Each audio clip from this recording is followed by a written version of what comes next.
Ciao friends, I'm at the Fabric Conference Europe 2025 with... Well, I'm Jay. Jay? Yeah. Jay is the program manager for DAX. Yeah, you could say so. You could say so? Okay. Yeah. And I think that the biggest announcement for us today was user-defined functions for DAX. Do not be confused with the UDF for Fabric, that's another thing. Mm-hmm. And calendar-based time intelligence. Yes. That's a name to distinguish them between the new one and the, let's say, old one, which is the classic. Yeah, I called it classic, yes. Yeah, classic is a good name. Yeah, okay. yeah.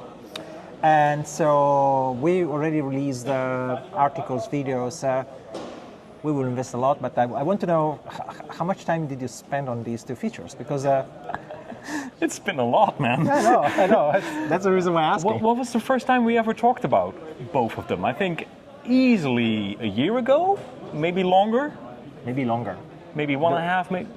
I'm not sure, but at least more than a year. The first ideas were more than 2 years ago. Yeah.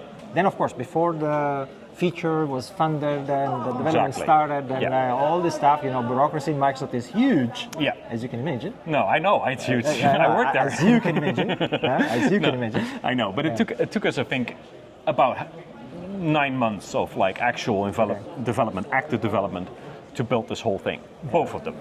Okay. Different teams. But because it was both a engine, changes in how the actual DAX engine works, and that it was able to understand what a function is and was able to understand what... We actually should talk about the features at some point. We had that as well as UI changes, and those were maybe more for the calendar thing that we built. A UI that I know you're not entirely happy with, but we'll get there. But yeah, so both of them I think were easily more than 6 months of work. You made a good point. We just started without any introduction, so I will start with the calendar-based time intelligence. Okay. Because I think it's the easiest to use at the beginning, even if it requires some study for how it works. But it solves a problem that people today have, right? So if you don't have this feature, you end up writing more DAX code, and it could be not easy. Yes, we have raw, we have templates, but at the end of the day, it's more complex than what it should be. Yes. And so I think that in the short term, that's the feature that should be easier to adopt, I would say, right? What do you think? I hope so. Yeah? I think so. The thing that I think calendars have is the use case is very clear. Yeah. With UDFs, with user-defined functions, the use case is less clear. Let's talk about time intelligence now. So what is the use case for the time intelligence? So the use case for time intelligence is, of course, time intelligence allows you to do any calculation against time, which is about 80% of all the queries that Power BI handles in our statistics are time-related. All of them. So you always have the time. Imagine how many reports have you built that don't include time? Not many. No, because there's always time. There's always against last week, or against last year, or give me the total for last year, or give me the total for last month. So that is what we call time intelligence, which is actually a really weird name, because it's not time intelligence. It's date intelligence. It's date intelligence. I want to do some time intelligence as well, part of date. But anyway, I'm going off track. It's a niche market. You can, but to be honest, I didn't see so many requests in many years. No, there are areas where this is important, but manufacturing, some finance areas it could be important. Well, but okay. Let's reserve that for a future discussion. So, when you do time intelligence, we mean doing time-based calculations, right? And you used to define a date table, and then with that, you were able to then use the columns in the date table in your time intelligence calculation to say, so this now means there is an understanding of dates, so I can now do a total month to date. But the problem with that is it was really only built for Gregorian calendars, which run from January to December, or shifted Gregorian calendars, which run from 1st of July. For example, as Microsoft financial years, 1st of July to the last day of June. If it works for Microsoft, it should work for everyone, right? But not everybody agrees with the Gregorian calendar. We don't even agree about what is the first day of the week. No, exactly. So hey, and the Gregorian calendar is really weird in itself, 28 to 31. Who came up with that? Anyway, so as a solution, as a solution that wants to provide options for the whole world, we said, okay, we need a more flexible way of you defining a calendar. So that means that we go away from requiring a Gregorian calendar. If you happen to have a lunar calendar, you should be able to use Power BI. Not many people have that, but conceptually, yes. Conceptually, or a religious calendar that defines 13 months. Of course. You should be able to have that and work with that. There are actually accounting calendars that have a 13th month for exactly special transactions. So it's actually something that happens. Or you're working retail. Yeah. And you have calendars that follow 445, 454, 544 patterns, which divide. Also manufacturing, to be honest. Manufacturing and retail are the two biggest consumer of this kind of calculation. Yeah, and they divide the year up in periods, months of 5 weeks, 4 weeks, 4 weeks, or 4 weeks, 5 weeks, 4 weeks, etc. So we wouldn't, with the classic time intelligence, you cannot do anything with that. With this new calendar-based one, you can define your calendars as you want. There's no more built-in understanding from us that you're using a Gregorian calendar. If you happen to define 1 month for each year, okay, that's up to you. I don't know why you would do it, but you could. And then you can use your time intelligence calculations against that calendar you define. So my experience, so that I want to share also some insights.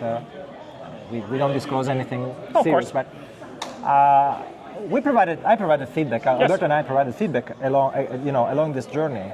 And I have to admit, at the beginning, Alberto and I said, this will not work. I know. Because it's a complex problem to figure out, let's say, system that can be adapted to any calendar without writing specific code. Again, I mean, we write code, right? We write DAX code, so I have a conflict of interest. We hoped that we had to write DAX code, but actually at the end of the day, if you spend time, but you have to invest time. Yes. You have to invest time on providing the right metadata for your data table. Yes. And providing the columns that the user want to use to navigate. You have to make decisions about this is column for a hierarchical navigation, for a filter that is not hierarchical. So you have to make a few decisions. Yes. But this makes sense because it empowers the user to get the result that they want in an intuitive way based on their requirements. Yeah. So it's very flexible that way, but you have to put in investment to build that what you call the metadata layer, right? Yeah, exactly. So a calendar is nothing more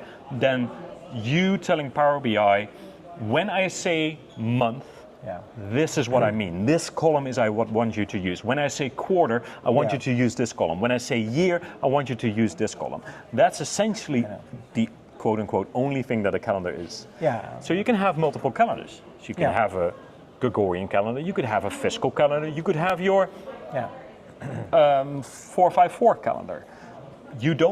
A calendar doesn't mean there's more data in the model.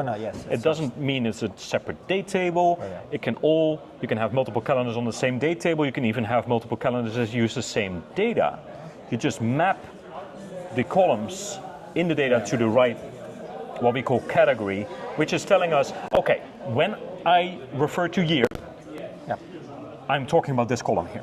So then, for example, if you write total year to date, Power BI now understands, total year to date against my calendar ABC means we want to do a calculation over this year column over here because you told us that when I write year in this calendar, I'm talking about this column. So that's actually, again, Alberto and I worked providing feedback, and at the beginning we struggled understanding how to properly configure the calendar. It's not easy, it's not intuitive, because you have to understand the mental model behind the calendar. Which at the end you say, that's easy, but at the beginning it is not. No. Because we don't think in advance to all the problems, all the actions that the user could do that could be ambiguous, right? When you go at the day level and you have a year to date, what does it mean? You want to end at that Wednesday, considering all the other days, or no, if I filter Wednesday, I will only want the year to date only of the Wednesday. And so these are information that you have to, decision that you have to make in advance. Or you might provide both options, but you have to design the date table in a way that is intuitive to use, which is that's tricky. It's not easy. So that's the reason why probably we say keep it simple. I mean, of course, you don't have to add 25 columns just because you can. No. You should add the colors that make sense for your business problem. Yeah. That's what we would suggest, Yeah. basically. And also, create more than one calendar if you really need it. Yeah. Yeah. No, I mean, the beauty of this feature is it's both the beauty as well as its downfall. As in, you can do whatever. Yep. But it also means you have to do whatever, Yeah. right? So essentially, you have to put an investment here. It's not this will just work out of the box. Precisely because we removed all the built-in assumptions about your data.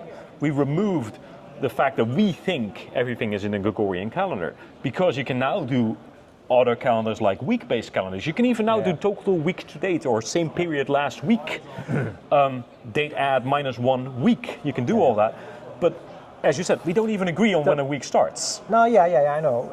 I would like to, it's very early because this is the day one of the public preview. So it's very early to talk about performance and other things. But conceptually, from the test that we made, that's a very good solution for performance issues, especially when you have composite models and direct query. Yep. Because the way the storage engine generates the query is very different from what you did in the past. Sometimes it could actually be counterproductive in very limited scenarios, to be honest. Yeah.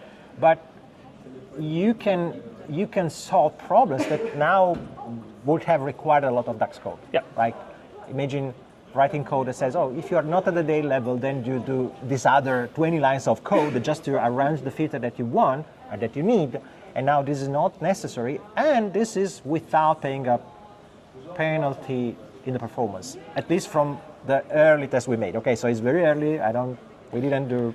We did some tests as well, and there are indeed a few scenarios in which the performance is not better or potentially even a little bit worse. Yeah. But most of the scenarios are faster. Yeah. I cannot say X faster because we don't know yet. But also, to be honest, that was not the main goal. No, I get it's an extra benefit. But just to provide the context of this feature. So this feature basically finally provides a solution to people that had a problem. Yeah. Okay, so that's time intelligence. Yeah. And then, just to reiterate, the week-based thing was really cool. Yeah. No. The fact that we are able to do that now. And if I know the UI, you don't really like the UI, we'll keep working on it. But we'll that's try to do better. Just the beginning. To me, the engine is more important. Yeah. Because the engine is not going to change soon. No. The user interface, first of all, we could have external tools. You have Tyndall. You can do many things. Yes. You can have an LLM that produces the Tyndall for you. You're not stuck in. I will not be too much. That's the message. Mm-hmm. Don't judge the feature for the user. The only reason why in the article I published, I talked about that is just to provide this message. Yeah. The user interface to define a calendar is not the best that you could hope to have, but this is a preview, and don't judge the feature by this user interface, because that's not the point. The point is that how the engine works. Yes. And the engine works well, and actually, in the new book that I just delivered yesterday, the last 2 chapters. Nice. UDF. I want a signed copy. Time, by Christmas, hopefully. By Christmas, hopefully. Wow. I forgot what I was saying. You were talking about your new book. No, the new book, it was because talking about the time intelligence. I don't remember. I was the talking engine. about the engine changes. The engine changes, right? The engine changes are what matters, because we struggled a little bit at the beginning trying to understand how to properly design the data tables that we had in mind for certain scenarios. Mm-hmm. And at the end, we didn't find scenarios that cannot be handled. Right. For example, and now I remember, if you have a calendar that has only 12 months, no days, you can manage it. So you no longer need a date at all. No. You could just work at the month level, at the quarter level, at the week level. Yeah, if you want to. And that doesn't require additional transformation of the data. So that is very good. And often the data that you work with is not on the date level. No, of course. I've seen many date models that actually store data on, let's say, the month level, and then have a date column that is the first of the month. Yeah, or the last one. Or the last one of the month, or whatever. You don't have to do that anymore. It's just the month, and that's fine. As long as you tell us when I say month in your calculations, either by using a function that has the month in the name of the function, like same period last month. Yeah. Or you use Same something period like... last month doesn't exist. We have same period last year. That's We true. have date add with my. Okay. I just made a mistake. Wow. Okay. Or maybe I just disclosed what we're doing next. Oh wow, nice. We'll see. But NDA. you can cut this out, right? Yeah, we could. I don't know. We'll see. No, but with date add. I mean, it's fine. Like, Yeah, of course. No, with date add, if you do -1 month, yep. we know, oh, you mean, since you wrote month there, we know you're referring to this column. Yeah. When you say total month to date, and I do know MTD does exist. Yeah, of course. That's There, the function name tells us automatically, oh, they were talking about this month column. So this is how this metadata helps us do the right thing. And as a side effect, this will help also LLMs, AI generating code because they don't have to generate complex code. They have to generate simpler code. Yes. So moving the complexity in the definition of the date table is again is a small investment with a huge payback. That's what the way I see that. Is that Next. enough about time intelligence? I think so. Yeah, I mean, Because, I encourage people, of course, to use the preview and give feedback. Yes. But the huge picture is I know you're more excited about this one. DAX. I'm excited about both, but the user-defined functions are the biggest change in the DAX language since the variables. Yeah. If we consider only DAX, okay? Which is... Not the semantic model, because we have considered other people in Microsoft. No, but for the semantic model, we had this and that.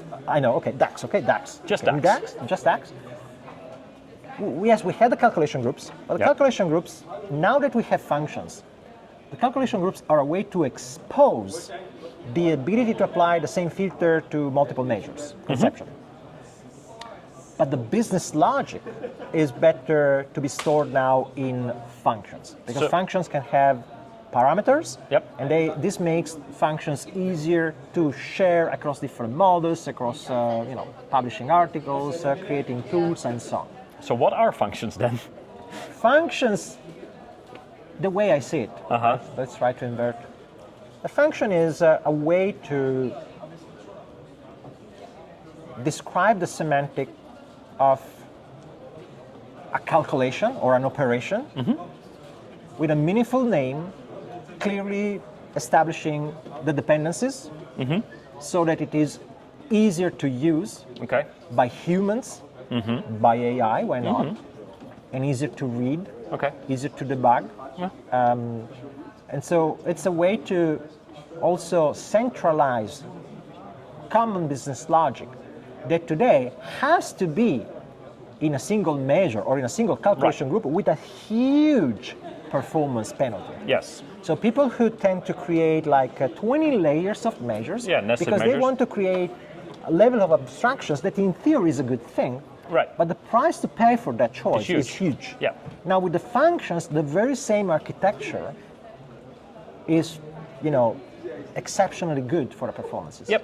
And that is the reason why it is a game changer, because it solves existing problems. It opens up the door to create more complex models without having to deal with the complexity, because we can actually create different layers of abstractions without paying a price for that. Yeah. Do you agree So with effectively, we're turning DAX into a proper programming language.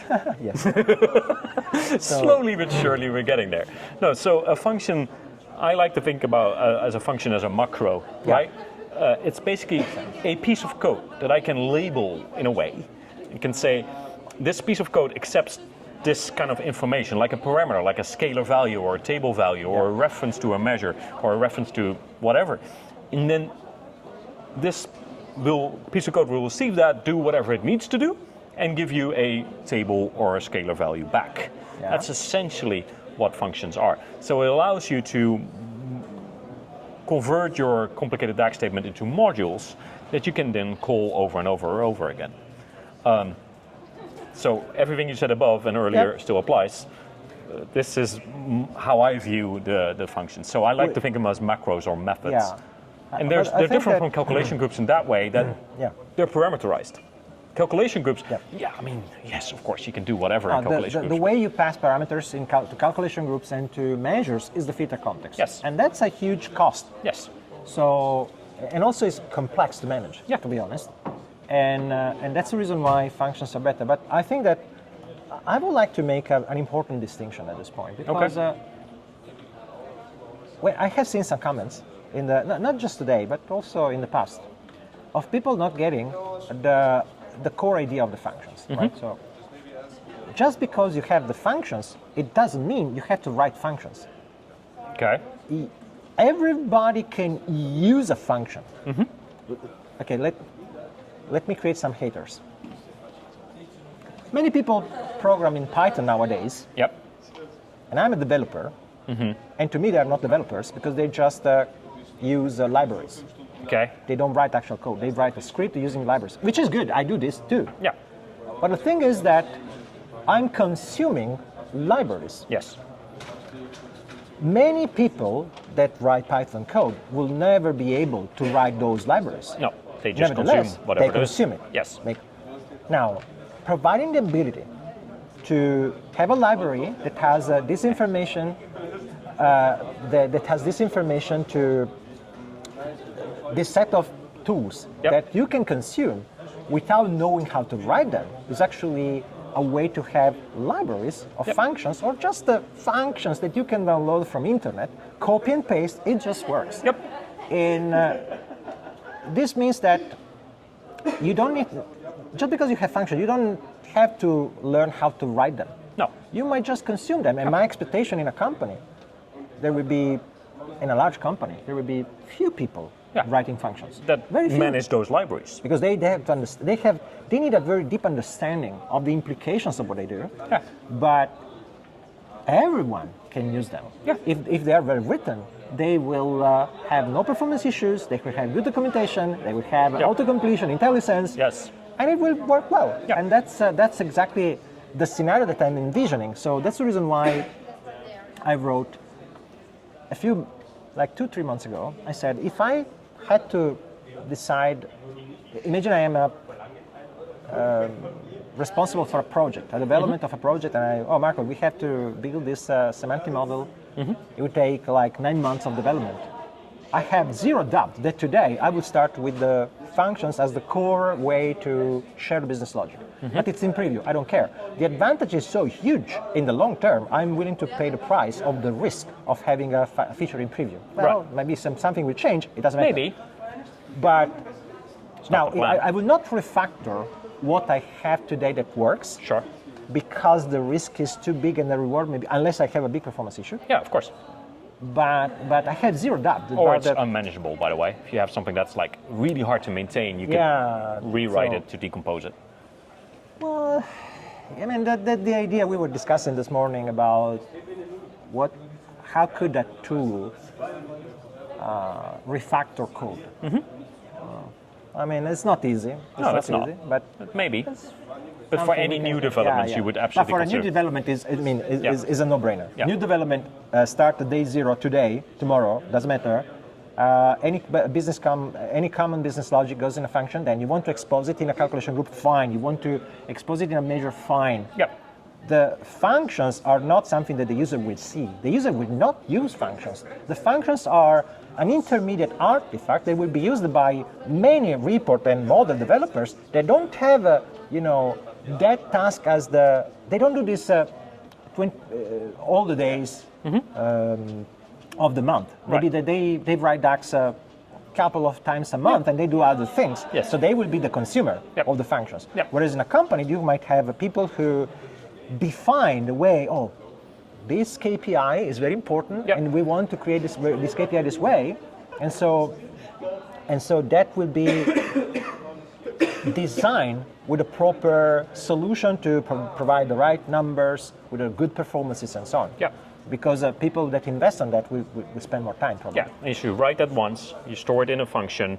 That function you, for example, put in a central semantic model, and then you can use something like a composite to consume that function into your own model and then you're really like the Python coders or script kiddies or whatever you want to call them. So that's reusing whatever somebody else built. That's where I want to go. Yeah. I think that is the future that I envision. So I have seen comments, can we show the function to the user? There is no point. Why? I mean, the function is not for the user. The function is for the report developer, the model developer that is not, let's say, the tier 1, okay, tier 2, tier 3, people who do this because they have to customize or adapt their report. They need, for example, imagine this. We published a few functions.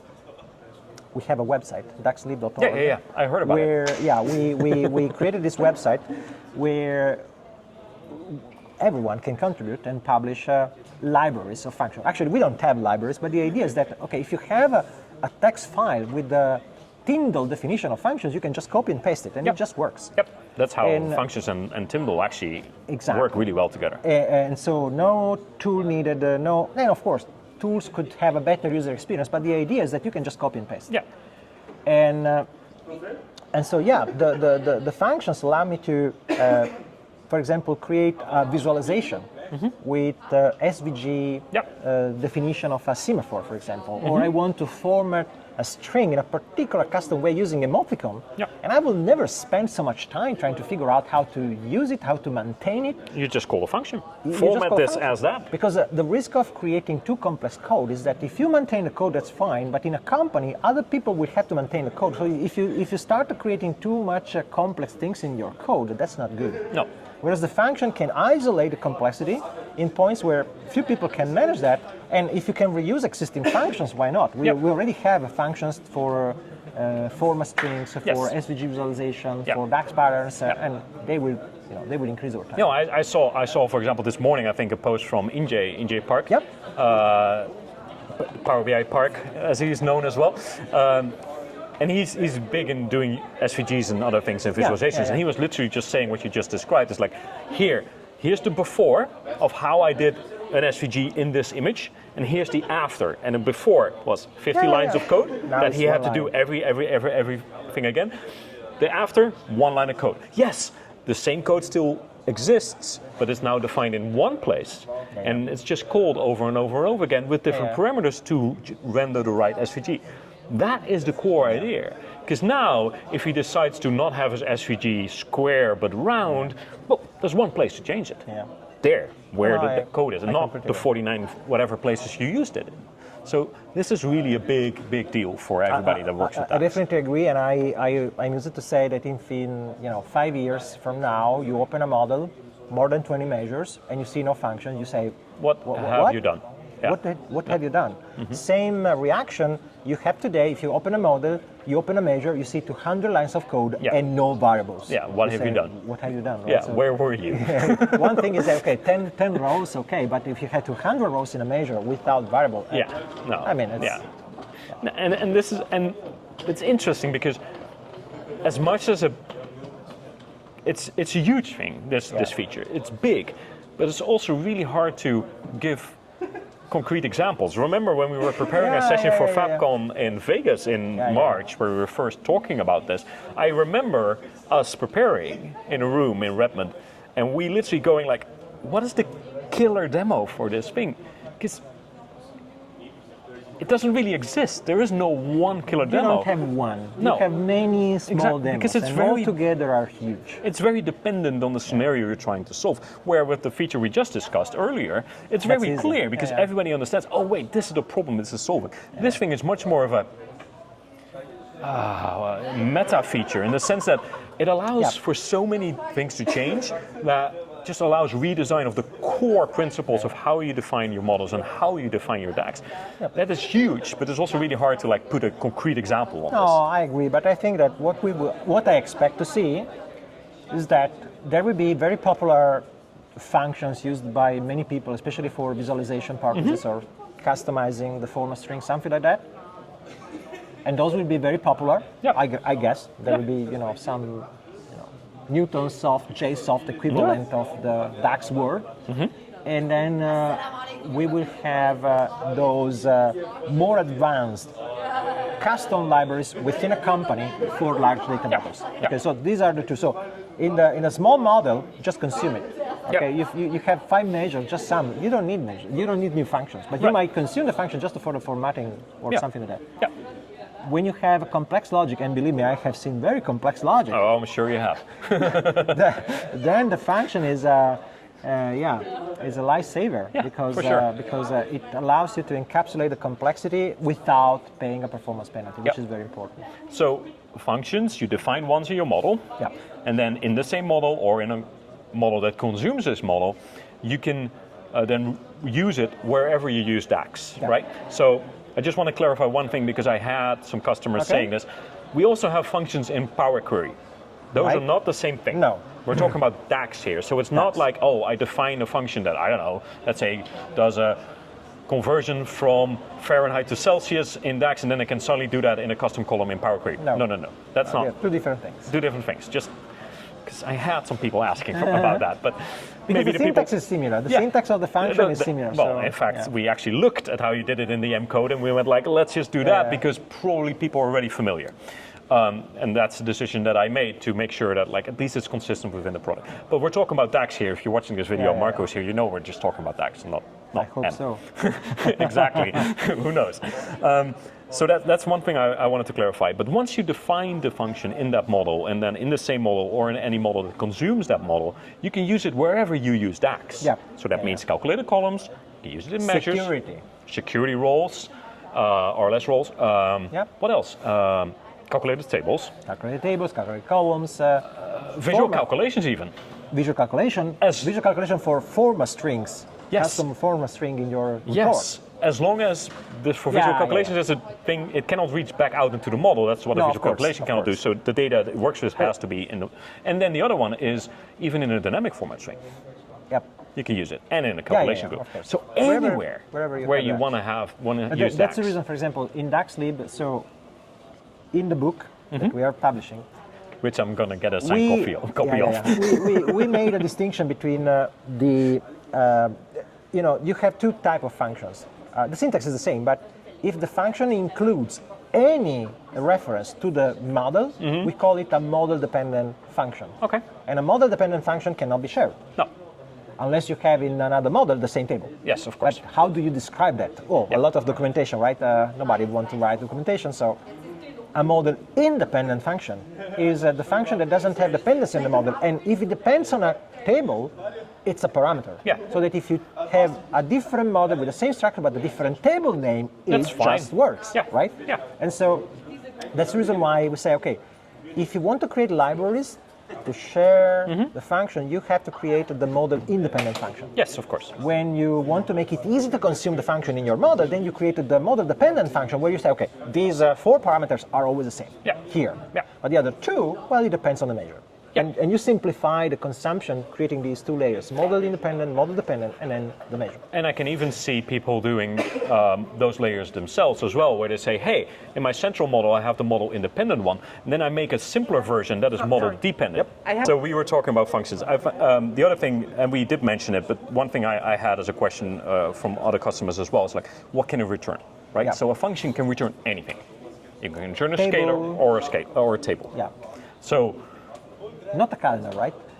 No. Not a calendar. No, okay. But it can consume a calendar. Yeah, of course. And then, so we both have like references as well as like actual values. We also have very advanced things like lazy and eager and lazy evaluation, which also is really cool, I think. It's a lot of articles coming. Don't worry. We'll get to it. But also the documentation is already online, so the documentation already explains everything. We will provide more examples. So, we try to be proper about the documentation, but I'm sure you'll have your slew of articles coming in. There will be always more examples. Yes. So, and that's also the game we play, so it's fine. But yeah, functions are here. They're huge. There's a big change. They're in public preview, like the calendar-based time intelligence. So both of them you need to turn on before you're able to use it. Let's start using them. So I think we call it a day.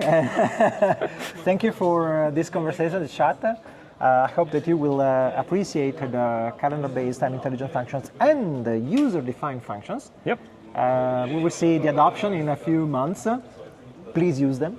Yes, please do. You have to use them. Yes. Because if you use them, they will have more power to create more features. Yeah, right? I mean, there's more stuff. If nobody uses this function, they will not evolve. It's very simple, right? You invest on the features that are more used. So. And I have more stuff that I want to do for both of those features. Nice. So I need, there's more stuff that we're thinking about. So we have to get people to use it, and we have to get like people like you and others to write about this and explain users how to use it. So, thanks. Thank you, Jay. Yep. Thank you, Marco. Have a nice conference. Yep. Enjoy DAX.